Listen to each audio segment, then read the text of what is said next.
Well, I'm not an expert. I'm not an authority. I'm someone who has been a murderer for almost 20 years. Maybe I should have killed 400 or 500 people, then I would have felt better.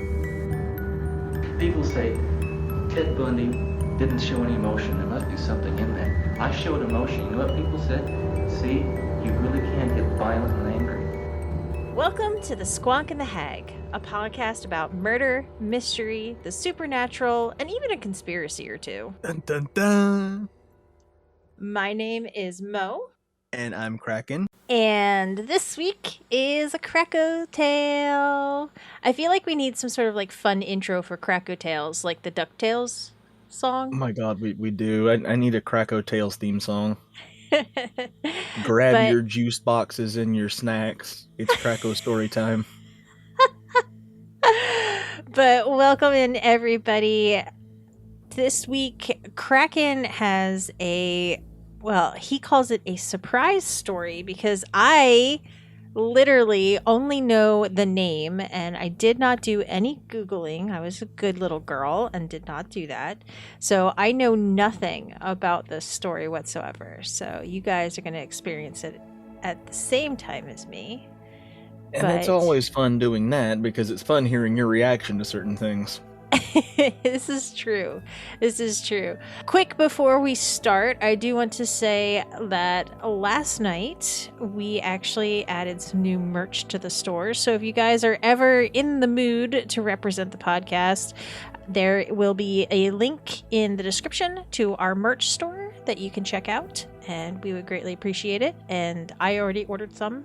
Alrighty, so how about you start telling us the harrowing tale?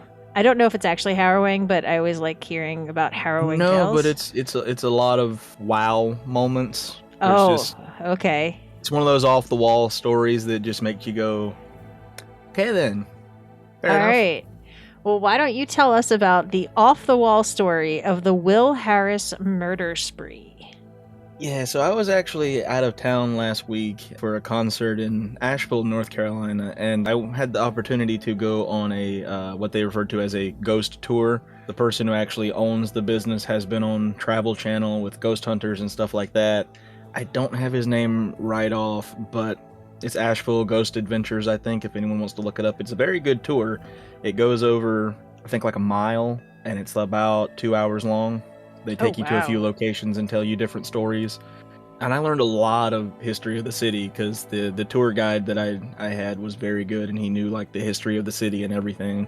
That's awesome. Like I went out to San Francisco one time and it wasn't a ghost tour. It was just one of those double-decker bus tours. It would have been like cheesy and fine and, you know, fun and all that stuff. But the tour guide was amazing. And like I wanted to just stay on that double-decker bus the whole day. Because our tour guide, he was very energetic and like I said, he had a lot of knowledge about the town and like he was a good entertainer. It wasn't all serious, like he would crack jokes here and there, so like it was a good mix of history, spooky stories. That's awesome. Just a mix of several different things.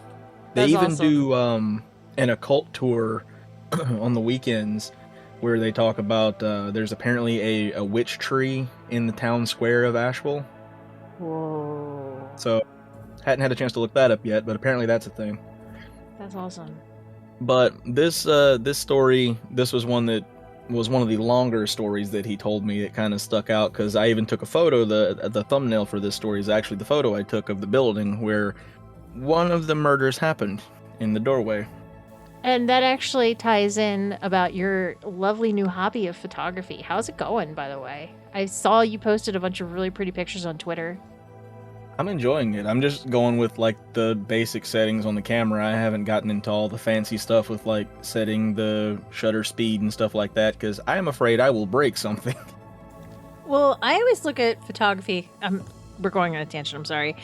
Ansel Adams is one of the greatest photographers of all times, and he would take photographs with a crappy Polaroid camera, and it has nothing to do with the equipment. Like, obviously nicer equipment is going to have some quality perks and stuff like that, but you don't need the most expensive camera in the world to be an amazing photographer. There's skill with lighting and positioning and framing and, all that kind of stuff that you don't need to change all the fancy settings and do all the crazy stuff to be a good photographer. So I don't think it's necessarily a bad thing to not change those settings. Yeah.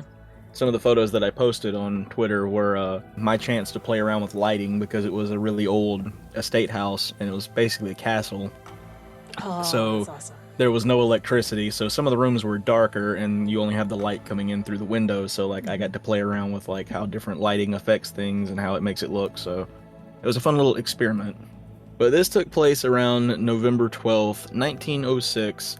And it talks about Will Harris. He was a convict who had a large criminal record from everything from burglary all the way to assault and even the murder of a police officer.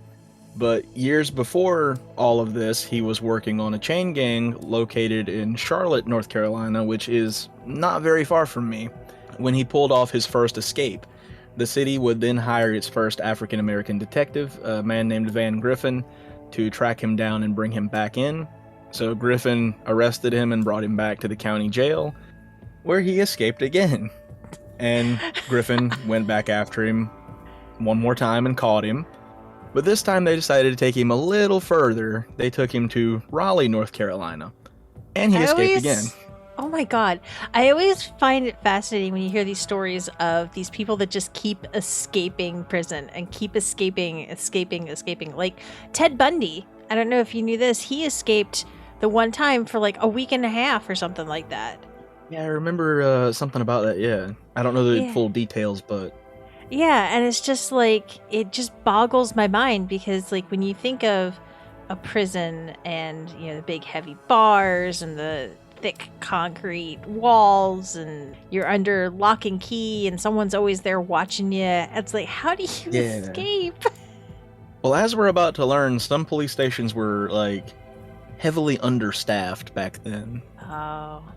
So that could have also been an issue, but they got him to Raleigh and he escaped a third time. So he wanted to get away from Griffin's jurisdiction and just avoid him at all costs because he keeps catching him. So he went all the way to Asheville and he wanted to meet up with his old girlfriend, Molly Maxwell. During his time in prison, he would send her letters from prison telling her that he was going to come see her once he got out and all of this stuff, and she didn't want anything to do with him. So Molly began seeing wanted posters appearing around town that he had got out, and she was like, I don't want anything to do with this. I'm going to go leave and stay with family somewhere else. I don't want any part of this. So she went to I don't blame her. Yeah. She's like, this is not any of my business. I'll let someone else handle this. Yeah. So she left town and went to another small town, which was about 30 minutes away. It's called Hendersonville. So upon arriving in Asheville on November 12th, Harris got there and he couldn't find Molly anywhere. Apparently she had stayed in this apartment, so he kind of knew the general area of where she lived and everything, and he couldn't find her. But he did find her sister, Pearl, who was working as a waitress in a nearby diner. So he does his thing and kind of stalks her for a bit to kind of figure out before just directly approaching her. He wanted to find out where she lived. So he followed her to... If you were trying to find your girlfriend or your ex-girlfriend or something like that, why would you stalk her sister instead of just being like, hey, have you seen her? You know where she is? Hi. Well, I mean, probably because his face is on wanted posters all around, but I mean, that's just a guess. I'm guessing he didn't want to give away his location to too many people, but I have no idea. I don't know how criminals think. This is true. Neither do I.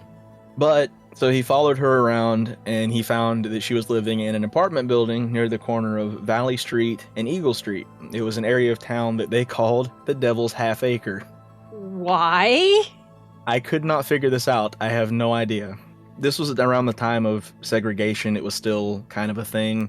Mm-hmm. So this area was an African-American community where segregated African-Americans could live and run their businesses and stuff. So once he located this apartment, he decides to do a little bit of shopping before he goes to talk to Pearl. Because that's what one does. And I don't know how he had money. I'm guessing he robbed some people or something along the way. It doesn't really, the story doesn't really say where he got this money from. Oh yeah, being because fresh he out of went prison. straight. Yeah, he escaped prison and ended up here. Yeah, but he had about $35 because that's what he spent. He bought a new set of clothes, a .303 rifle, very high-powered rifle that was often used for hunting bear. He bought a jug of Were there bourbon. a lot of bears in Asheville? I mean, it is a mountain town, so I mean, it's possible. Just roaming the street, heading into the bar, like, rawr, I'll have a beer, I went please. into a tourist town in Tennessee one time, and there was a bear literally outside the hotel, or one my of the God. hotels, just climbing the tree. Oh my So God. yeah, it's possible. Okay, you know what? I have highly misjudged the South. Yeah, no. When you get up into the mountains, it's not abnormal to just see bears roaming around the streets. Like you gonna probably run into a bear. But new clothes, high-powered rifle, a jug of bourbon, and a Coke. I mean, And we as all- one does. Yeah, and we all know what Coke had in it around this time. There's a reason So- they call it Coke. Yep. So after he got all of his groceries, Harris went up to Pearl's I love apartment. how you consider those groceries. I mean, Bourbon, what Coke, else and a do you high-powered consider it? rifle. It's just everyday groceries. You know, it's fine. Stocking up the house, you know. But after Yeah. he got all of his supplies, Harris went up to Pearl's apartment and made his way inside to see if he could get information from Pearl about where Molly was. So her boyfriend, Tony Johnson, gets to the apartment. Upon arriving at the apartment, he meets Will Harris at the door, who is pointing his rifle through the door at Tony and tells him, "I think you need to be somewhere else." So Johnson, being a smart man, decides to just leave the building and go somewhere else. How? Okay, this is where words are failing me. How does someone think that that's a good idea to do, B, the way you talk to another human being, and C, okay, knock on the door, aim rifle, get out? What? That doesn't compute. There's a lot of things that's going to make you lose your words here, so Oh no. this is just the beginning. Oh no. So Johnson complied and left the building because, you know, he's got this big rifle pointed at his face. So he's like, I'm not going to hang around here. I'm going to leave. He went to the local police department, which was like right down the street from this apartment building. So at this time, the town was so small, there was not many officers working this shift. In fact, there were only 3 officers for this whole town that night. So they send 2 of them, Mr. Page and Mr. Blackstock. They go to the apartment where Tony told them that a man who he believed to be Will Harris was inside with his girlfriend and that he was armed. So the officers got there to the room this room was located in the basement of the building where they were. And the basement leading up to, like, I guess, the hallways and stuff, it was dark down there. So Blackstock took the lead with the flashlight. Page was close behind. And about this time when they get to the door of the apartment, Will Harris, I guess, hears them coming and fires a shot through the door, hitting Mr. Blackstock in the stomach and killing him instantly. Oh. So at this point, Page draws his revolver, which, again, being different times, they had a much smaller caliber handgun than what Harris had, so they were already outgunned. Yeah, because I don't foresee many police ever carrying bear hunting rifles unless you're in, like, the Alaskan wilderness. Yeah. But either way, Page began to return fire, but he was struck in the right shoulder. But he somehow managed to keep a grip on his pistol and retreat back into a dark corner of the basement while Harris kept firing out the door. So he just kind of like got into a dark corner and hid because he knew this was not going to go well. Yeah. So Harris left the apartment building, and it's supposedly that it said that he stopped in the crosswalk outside of the apartment and began waving his gun around and firing a couple rounds into the air, claiming to be the devil. Yeah. So Okay. Page escaped the building and went to get backup, which was just this one other officer that they had in the police station, J.W. Bailey, who he informed that Will Harris was armed and headed toward town, and that Blackstock was dead. Bailey went across the square, which is like their main park, to Patton Avenue, while Page went down South Main Street. They were going to try to cut him off and surprise him. I don't know why they thought that was a good idea, but they were hopeful. I mean, what else would you do? There's not much else you can do. Crazy man running around with a bear hunting rifle, shooting willy-nilly. Obviously. Mm-hmm. You're gonna... Specifically, Harris was walking up Eagle Street, and he was shooting anything that moved. He was just, if it was on the street and it moved, he was going to shoot it. Why? He was angry, and he was looking for Molly, and he was drunk. Remember, he had a Coke and a jug of bourbon. Yeah, but that's still, I don't think that's a good reason. I don't think there's any good reason to, just shoot anything that moves No, like because that, I mean, but... it could be like a kid. It could be a cat. It could be these are not the objects of your disdain. These are just random things that happen to move. Yeah, apparently Harris didn't care. I guess there's a reason that he escaped from jail many times, because he was a terrible person. In fact, he killed 3 people during this rampage. Surprisingly, it was only 3. It's still bad, but it wasn't more. Did it say, were they adults? Were they... Yeah, it was all adults that were involved. If you really want to make it worse, there was a dog that was involved in an alleyway. I won't go into any further detail there other than that, because it's bad. Okay. He was just... I don't want to sound callous or awful, but a human being, they hear a gunshot, they understand what a gunshot is. It's horrible that they were shot, and I would never say that, but an animal doesn't understand. It's just loud noise. What was that? And they get scared by loud noises. So this poor animal heard this loud noise, probably was running because they were scared of the noise, and then they were shot because this guy is a monster. Yes. But the ending what happens in the ending might make you feel a little better. Let's just say justice was had, and you will see. Hey guys, it's Mo here, and I wanted to take just a second to talk to you about Anchor.fm. When Kraken and I decided to start the podcast, we had no idea what we were doing, and we went out there and searched to see what we could find to help us, because you have to not only create the audio and the podcast itself, but you also have to upload it to all the different services, and how do you do that? So we found Anchor, and it has been a godsend. Anchor has tools that allow you to record and edit right from your phone or your computer, so you don't even have to have fancy editing software to do it. You can also, when using Anchor, you can distribute it to all the listening platforms like Spotify, Apple Podcast, and more. I know Stitcher's on there, Radio Public. It's amazing. And it's all in one place. If you guys followed me when I was streaming, you know that I am all about streamlining everything to a single application to do it all. And that is what Anchor does for us. Plus, big point here, Anchor's totally free. So you can either download the Anchor app from the App Store on your phone, or you can go to anchor.fm to get started. I highly suggest it, and I hope you will enjoy it if you, too, are starting your own podcast. He killed 3 people during this rampage down Eagle Street, and like I said, the thumbnail is actually one of the locations that one of the murders happened. There was a man who was operating his business in that store. He heard the commotion outside and wanted to see what was going on, so he sticks his head out the door, as they do back then. It was just like, what's going on out here? And he was shot in the face. Oh, God.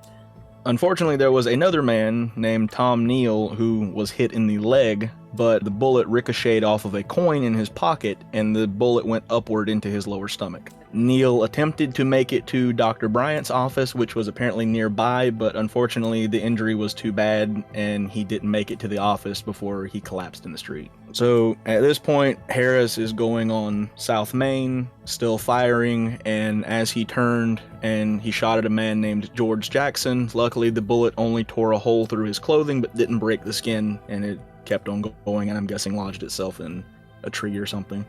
As this is happening, Paige is hearing these shots, and he went down the east side of South Main at only a few yards distance from Harris, and they end up in a brief gunfight. Now, before he's they continue. The one that was shot, correct? Yes, Paige is the one that was hit in the shoulder, who's barely holding onto his gun at this point. He's having to use his left hand. Oh, okay. Paige and Harris or have a brief gunfight before they continue down the street. Page was keeping his distance, but kind of still keeping an eye on where he's going. And Officer Bailey, who had gone down Patton Avenue to a cafe for help, heard the gunfight between Page and Harris and ran across the square to a local hardware company to meet him head on and kind of cut him off.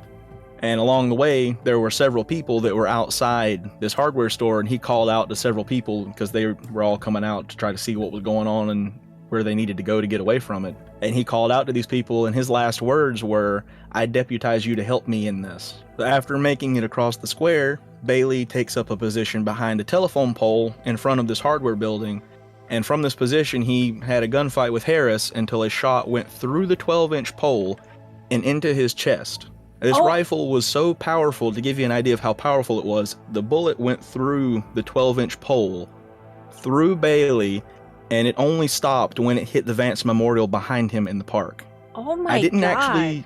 It didn't go over to the park, and I should have later that day, I just didn't have time. Supposedly there is a chip in that memorial from where that bullet hit. Supposedly it hit the concrete memorial, knocked a chip off of it, and then turned and went through a local business and lodged itself in the back wall. Oh my... So it didn't even stop at the statue? No, it only bounced off of the statue, knocking a chip out of the concrete. Wow. So how... I'm just trying to... My brain is trying to process this. Because he wasn't close when he fired that shot either. He was a few yards away. So that shot covered that distance, went through the pole, went through a human body, hit a statue, ricocheted, went into a building, and then lodged itself into a wall. Yes. Huh. Will Harris was not playing around, apparently. That just seems like such... Like, if I would never do anything like this, obviously. But yes. If I was going to go disgruntled with a gun to someone's house, that is not the weapon I would choose. That's like trying most serial killers pick something that's like... I mean, this guy wasn't a serial killer. I mean, I guess you could kind of classify it as, because he killed multiple people, but... It depends. So he would be more of a spree killer. A serial killer is someone who repeatedly kills in a similar manner over a span of time. A spree killer is someone who just spur of the moment kills a whole bunch of people. So there is a slight difference there. But most people, when they're going to do something like this, they'll pick something a little more compact so that they can conceal it and not really... A bear rifle? Give themselves away. Yeah, not really a rifle that they're gonna see, someone's gonna see and be like, that's not good. Yeah, that's just... I'm trying to remember, did this happen at night, or was this during the day? Yes, this was at night. Okay. So, Judging I mean, at by least what there I put were... together in the story, this was like night going into early morning the next morning. So there weren't as many people out on the street. It wasn't like someone was going grocery shopping. Or... Plus, at this time, the town of Asheville was very small. So, like, I mean, they have 3 police officers for the whole town during that shift. So, I mean, it's not a very big, busy town. It wasn't well known, so... Right. But more people would be... businesses open, obviously, so... Yeah, but more people would be out during the day. and then stretched into the night and then through the next morning, but... Yeah. So, at least it wasn't as bad as it could have been. Yeah. At this point, like I said, Will Harris shot at Bailey and it went through the pole. It killed Bailey. And then after that, Harris turned and started running down South Main and continuing to fire at several people and through several business windows before he disappeared. Mr. Page went and got more... Why did he feel he had to shoot through the windows? Like, he already killed a whole bunch of people. There were people in these businesses that were kind of trying to glance out the window and see what was going on and what was happening, because no one had any clue what was going on. So he saw movement in these windows and he was just firing at these businesses, trying to hit anyone and anything he could. I know I do a lot of research into serial killers and gruesome crimes and cults and things like that. Like, those are, I don't want to say my specialties, but like those are my usual areas of research. And I cannot wrap my head around this. Like, I can't either. You know, I have read about, people who have, murdered dozens and dozens of people, and I don't understand it, but it doesn't make me stutter. Yeah. and this, I can't, because when you look at those stories, serial killers or a crime of passion, something like that, there's usually some sort of trigger. There's something in their past. There's the head injuries, like we talked about last week with the chessboard killer. There are all of these factors that they don't justify it, but they add up. You know, they were bullied, Yeah. they had mental health issues, they had head injuries, they had this and that in their past. This, I can't put any pieces together that lead me to this road. And I think that's what I'm struggling with, because normally I can somehow obviously not understand, not empathize, not agree, but I can get to the point. Whereas this is just like if you're sitting at a baseball game and all of a sudden a Zamboni drives on the field. Yeah, it's like, why? It's like, where did that come from? What is going on? So it's like, I can't wrap my brain around how we got here. Like, yes, he was a criminal. Yes, he was arrested and escaped from jail and yada yada. But where did this even come from?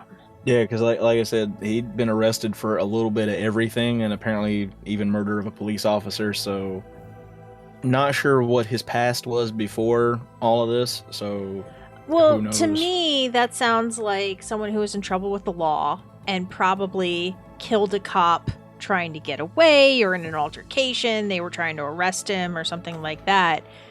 But that is so different from showing up to your ex-girlfriend's sister's house with a bear hunting rifle and then going on a murder spree. Yeah, that escalated very quickly. We need Ron Burgundy right now. Yes. Anyway, sorry. Continue. This is fine. I don't mind the tangents. This is what we do. This is true. I just always feel not guilty, but I'm like, oh, sorry, I interrupted and took it in a completely different direction. I'm sorry. And then it's like that's that. the point of these stories, is to, go through them and then kind of like pick it apart as we go. This is true. But it's like that meme where they're like, stop apologizing all the time. Oh, sorry. I'm sorry for apologizing all the time. It will happen again. But yeah, it's just, okay, Kraken. Okay. Where do you find this stuff? Like, you always find the craziest, most off-the-wall stories. And I love them because it's not something I would ever look for myself. Like, I would not even know where to start. This tour, I said, was very good. And, like, they basically went through... I found a little bit more details and a few other names and stuff than what they gave me on the tour, because we only have, like, an hour for it. But they basically gave me the gist of, like, this whole story as we were taking the tour, and they actually told me about a bunch of different stories that I was not aware of that happened in the town of Asheville, and I would have never known had I not taken this tour. Yeah, that's crazy. I think it's interesting, and it kind of highlights that when you grow up somewhere or you live somewhere or whatever, you're like, oh yeah, it's whatever, it's a place, but you never realize every single town has these stories. And just digging all it takes is a little bit of digging. Yeah, just digging in a little bit, whether it's, through... Especially if it's a historical town. Oh, yeah. The historical towns have the good ones. But it's like, you just do a tiny little bit of digging. You go on those tours. You read, old newspapers. You talk to your family. That's a little bit of a preview. Next week was actually going to be a story that my sister told me about. Yes, we plan our episodes, guys. Believe it or not. Yes, we totally know what we're doing. No, we don't. But it's just so crazy of how these places that you walk around and see all the time, there's so much history and there's so many things that have happened. I know I was in a Discord server for true crime stuff that these two girls were talking about a story that had happened where they lived previously, and they were like, I never knew this happened here, and they're like, I can never go down this street again without thinking about it. I can never look at that building again. And it's just crazy how pretty much anything that has been standing for a while, my house is 120 years old. I can only imagine what has happened here. I mean, You probably don't want to know. well, there are times where I see stuff out of the corner of my eye and I'm completely alone, and I'm like, oh, my house is haunted. That's not to just think about. It's just best to not think about that. Let's just not worry about that. I try to tell myself, so we had a cat that passed away, and I try to tell myself that it's just Chewy checking up on his little brother. There you go. That's how I get through it without... That's all it is. Yeah, otherwise I would just cry myself to sleep every night thinking that the ghost is going to kill me. It's so crazy to think of how much history, especially like you said, in these historical towns. It's just... Yeah. It's awesome. I love it. Back to here in the story.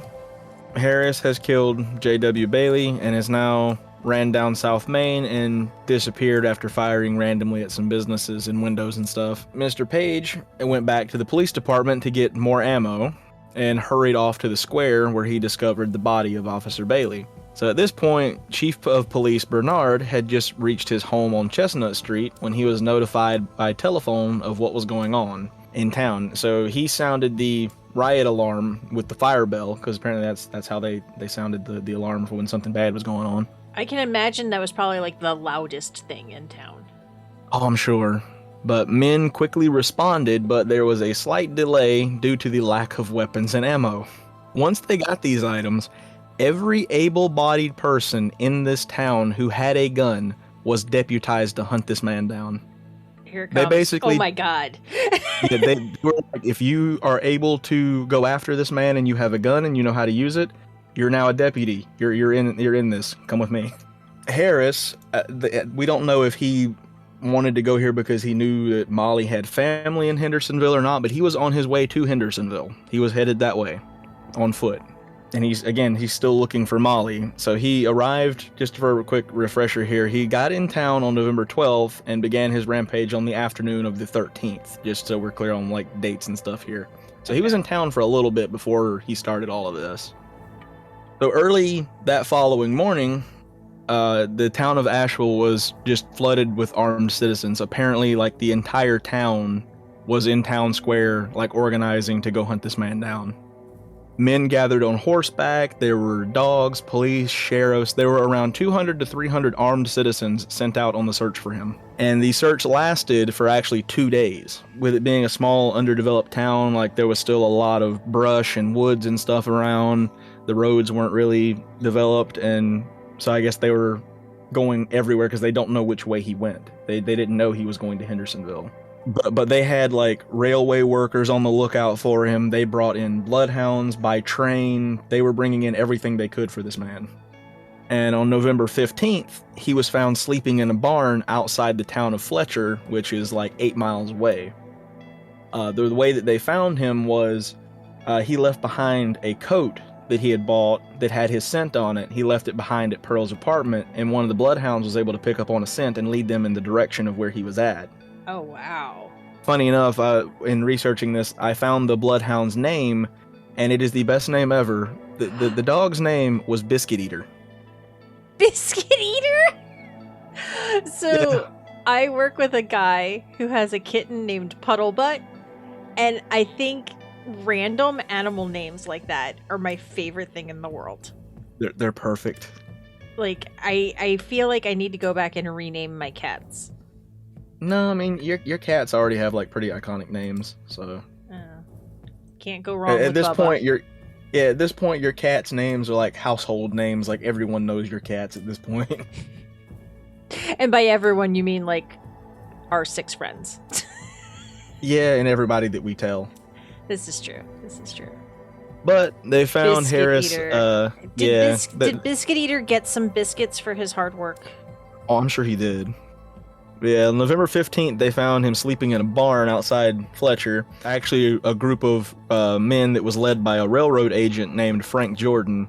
I don't know why they decided to wake him up, but someone from the group fired at Harris with a shotgun, and this woke him up, and he dove into some nearby bushes for cover, and he promised to kill anyone who got too close, and so he just, started firing his rifle into the air over their heads just to kind of scare them off. They backed off and waited for the others to arrive. They were keeping an eye on the area where he was to make sure that he didn't slip out and get away. Mm-hmm. But they were back far enough that he thought they had left, I'm guessing. So, but he's still... When he bought this rifle, this is just making me think. I'm thinking back to the North Hollywood shootout. Yeah. How much ammo did he have? I have no idea. Because I don't know how much some of this stuff cost. I know stuff was cheaper back then, so he spent $35 on all this stuff, so I have no idea. But that included the gun. Yeah. So back I feel then, like that kind of stuff was $5. So yeah, I wonder, because he went through a lot of bullets. Yeah, he did. And it's how much we're did gonna he have? We're gonna hear about a lot of bullets here in a few minutes. Oh no. It doesn't specify what kind of rifle it is, so I mean we don't know if it's put one bullet in, shoot, then put another bullet in like that, or if it's Lord. You can put so many in it, or I have no clue. I couldn't figure that part out. Yeah, I didn't even think about that, because it was every shot you have to reload. Yeah, apparently with his continuous fire, I would think it was something that he could load multiple bullets in there at a time. So yeah. This group is now waiting for others to arrive, and Will Harris is hiding in these bushes. Very soon, a train holding a group of over 100 men arrive on scene, and they all every one of them began firing into the bush where he is hiding. When they finally stopped firing, the sheriff had to tell them to stop firing, because they would not stop. They fired over 500 bullets at this bush, and Harris had over 100 bullet wounds, and his body was smoking. Oh my god. Apparently, when they got him out of the bush, he was so badly mangled that they could barely tell who it was. They know it was him, but it was so badly mangled that you could barely recognize him. Okay, just kind of going back a little bit. You said he was hiding in a bush. Was Yes. it in a cartoon where it's you can see the person behind the bush, or was it underbrush where it was a whole bunch of stuff that would be hard to see? I think it was just an overgrown patch of land where it's a bunch of bushes, some trees and stuff like that. Okay. Okay, just so then a grown up area behind the barn somewhere right over that way. Yeah, because I was gonna say 500 bullets. That's a lot of bullets, but only 100 hit him. Well, I'm guessing they were just he's somewhere over here, so we're just gonna light up this whole Yeah. entire grown up area, and we're gonna hit him at some point because I know he didn't leave. So. Yeah, that's wow. That's. But wait, there's more. Oh, what? They took his body back to the town of Asheville, where they hung it up in the town square for over a week. They Ew. put his body on public display for over a week. Okay, I have a few things here. Yes. First of all, ew. Second, it would be drippy. Uh-huh. It would smell. And who at wants least to it walk was in down the street November. looking? Wasn't in summer, so I mean, it could have been worse. It could have been worse. But who wants to walk down the street and yeah, okay, yay, they got him, all that stuff. But I don't want to walk to work and see drippy Will Harris smelling up the joint, hanging from a pole. I mean, he angered the whole town, so I guess they were just here's an example. If you shoot up this town, this is what will happen. Now the bit of good news after all of that. A reward had been created immediately after the shooting, and the group that shot Harris had requested the money be sent to the widows of Officer Blackstock and Officer Bailey. Oh. And Harris's gun was actually given to the captain, I guess, as a reward. Well, I mean, they gave Harris's gun to the police captain. I guess for some it's reason, maybe a little bit of a trophy, which sounds very serial killer-ish, but yeah, it's you brought down this, I guess, notorious spree killer, or you helped bring down or something. and you lost men in the process. So hang this on your wall. I forgot to include it in here, but supposedly, I'm guessing they finally took his body down and like buried it somewhere, but like no one really knows what happened to the body after it was hung up in town center. It just kind of disappeared one day. The following year, due to all of this, the city of Asheville actually prohibited the sale of alcohol because of Harris's drunken shooting spree. Did they still sell Coke? Probably, because it only specifies alcohol. I mean, I have to, like I said, I have to think that there was something else there. Like, you don't just do this because you had a few drinks. I mean, Yeah, no. You've seen what happens when I have a couple too many beers. I get the power Yeah, drill. yeah. I pretend it's a little pew-pew. No, It's you like try a to open faith. cans with it, but yeah. We're not going to talk about that. I mean, we're always going to talk about that, but okay. Hey, at least I don't call them Ed Iron Deck chairs. Abacus chairs, yes. I feel like there had to be something else to the, like he Yeah, was either it's something mentally set this ill man off. or something switched, something went off. To think that alcohol and soda with Coke in it, just to think that could just send somebody so far off the rails to do something so horrible is terrifying. Yes. Absolutely terrifying. I don't know if it's scarier to think of something like that, where it's just immediately a switch gets flipped and they go berserk, or to somebody who, like last week, the Patushkin, who was just very unassuming and then killed tons of people quietly and unknown to those around him. Like, I don't know which is scarier. Yeah, I don't know either, like the thought that something can set someone off to do that, or the fact that they're just always like that and they're just really good at hiding it. I think both are equally scary in their own way. Yes, they're very terrifying. But yeah, that's all of that story, and I would like to thank the Haunted Asheville Ghost Tours for introducing me to the story, and our tour guide Tad. He did a really good job. That's awesome. That's awesome. If I'm ever down there, I'm going to have to check it out. Yes, I definitely recommend it. As always, make sure to check out our website for all the show notes, sources, and more information at thesquonkandthehag.com. And don't forget to like, subscribe, and bonk the notification bell to get alerts for new episodes and content. All right, Kracko, you ready? Okay, bye.